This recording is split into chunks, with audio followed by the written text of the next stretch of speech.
Hello friends, this video on Kingdom Animalia Part 1 is brought to you by examfear.com. No more fear from exam. Topics to be covered in this lesson are Introduction, Basis of classification of Animalia, wherein we'll talk about levels of organization, symmetry, diploblastic and triploblastic organization, coelom, segmentation and notochord.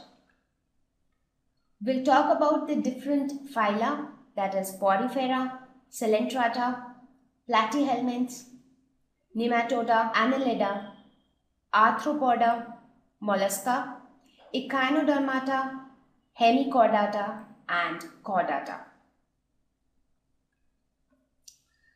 So, as you can see, we have got a hell lot of stuffs to learn in this lesson, because here we are going to talk about the fifth kingdom of Whittaker classification, that is Animalia. The name itself explains itself. Here we are going to talk about animals. Even we come under this category, we human beings.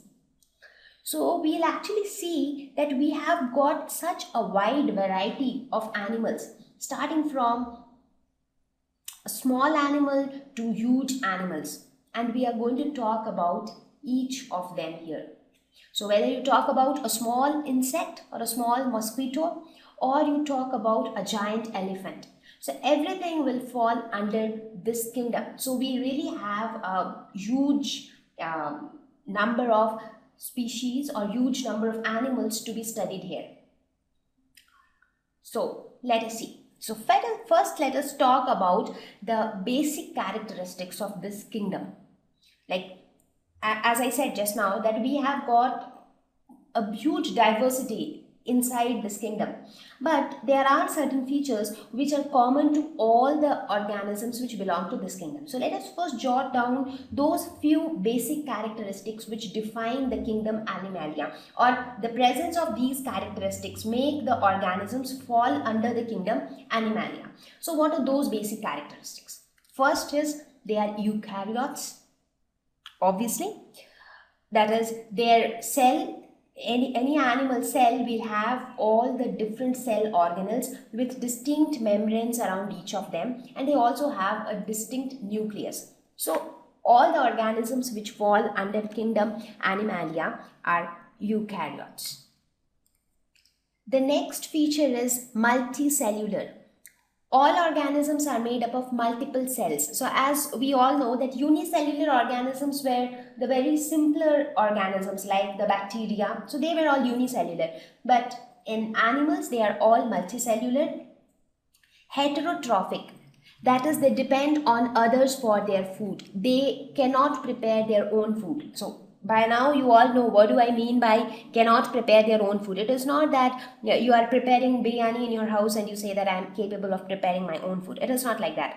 The ingredients which are used for making your biryani, they are not something which is made by you. You just go to the market, you purchase the vegetables, the fruits, and then you prepare whatever you want. So basically you are trying to prepare something which is tasty for you or which is edible for you. But the ingredients which you are getting it from the market, that is not prepared by you. So you are dependent on plants or other animals for your food. So all animals are heterotrophic. Mostly mobile. So if I would not say that all animals are mobile, but most of them are mobile. Like in case of plants, they are not mobile.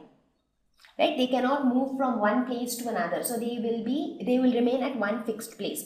But in case of animals, it is not like that. Most of them are capable of moving from one place to another. However, there are a few exceptions who are not mobile rather. Cell walls absent in cells. So when I talk about the animal cell, like every animal at the end of the day, the fundamental unit of any organism is cell. So if we talk about an animal cell and if you compare it with a plant cell, in plant cell you have an additional cell wall to ensure better protection and turgidity. But in case of animals, that extra cell wall is absent. So there is no cell wall in the cells of animal. It is a diverse group with over 2 million species. So a huge number. So here in this lesson, we will talk about the different groups under this Animalia kingdom. Now, as we studied in plant kingdom also, since there are so many varieties, so it is not possible to talk about each animal in detail individually. So we will divide it into different groups, and then we will talk about the characteristics of each group. So that is how we will proceed with this lesson. Now there will be many terms which you will come across, which I might not be teaching you in detail in this lesson because I have taught those things in previous lessons. So please, it would be my advice that please go through your bio of class 9th and class 10th before you actually go through the videos of class 11th, because you see they are all related. So whatever you study in 9th helps you in 11th, helps you in 10th. Again, whatever you study in 10th helps you in 11th. So your basics should be clear. Okay, so with this, let us start with Animalia kingdom. So looking at the examples, you have so many examples starting from so many aquatic animals like sharks and whales. When you talk about terrestrial animals, you have human beings, lions, tigers, rabbits, mouse, dog, cat, so many things. Again, if you talk about small insects, butterflies, houseflies, so many things, and if I start talking about the aquatic life, there are a huge variety of aquatic animals as well. Some of the common examples would be crab, octopus, but there are many more variety which when we go ahead we will talk about each of them, and then you will wonder that I have never seen an animal like that. So there are many things which we do not come across in our day-to-day life, but they exist. So now let us look at the sub-classification of kingdom Animalia. As I said, we will now group this kingdom into different phylum so that it becomes easier for us to study. So it is classified into 10 phylum. You all know by now that what is a phylum. When we were talking about the taxonomic hierarchy, I told you, right? Kingdom is the topmost level. Under one kingdom you have several phyla. Under each phylum you again have different classes. Again, under each class you will have different orders and so on. Right? So here we will see what are the 10 phylum into which the kingdom Animalia is classified.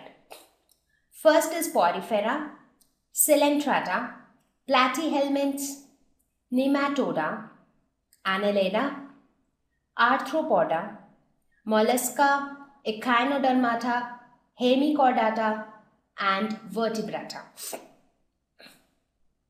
So these are the 10 phylum into which the kingdom Animalia is classified.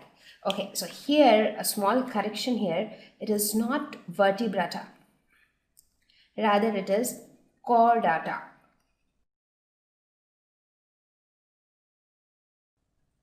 So in this lesson, we will talk about each of these phylum in detail one by one. We will talk about their characteristics. We will talk about the way they reproduce. We will look at examples of each of them. Now before that, we should know that on what basis did we classify this kingdom? I mean, what is the basis of classifying Animalia into 10 different phyla? So let us first try to understand the basis of classification. Now there are a couple of things which were taken into consideration to classify this kingdom. So those important things are levels of organization, symmetry, arrangement of cells in embryo, which gave rise to diploblastic and triploblastic organization, coelom, segmentation, and notochord. So these are some of the things, or these are some of the parameters which were taken into consideration for classifying the kingdom Animalia. Now, these words might be new to you. The coelom, notochord, they might be new to you. So what we will do is let us discuss each of these terms in detail. Let us see what do we mean by symmetry, how symmetry helps in classifying, what do we mean by coelom, how it helps in classifying. So we will talk about each of these 6 terms in detail one by one. Thank you. Please visit www.examfear.com to watch more videos, attempt free online test, get free study material, find tutors and mentors. Thank you once again.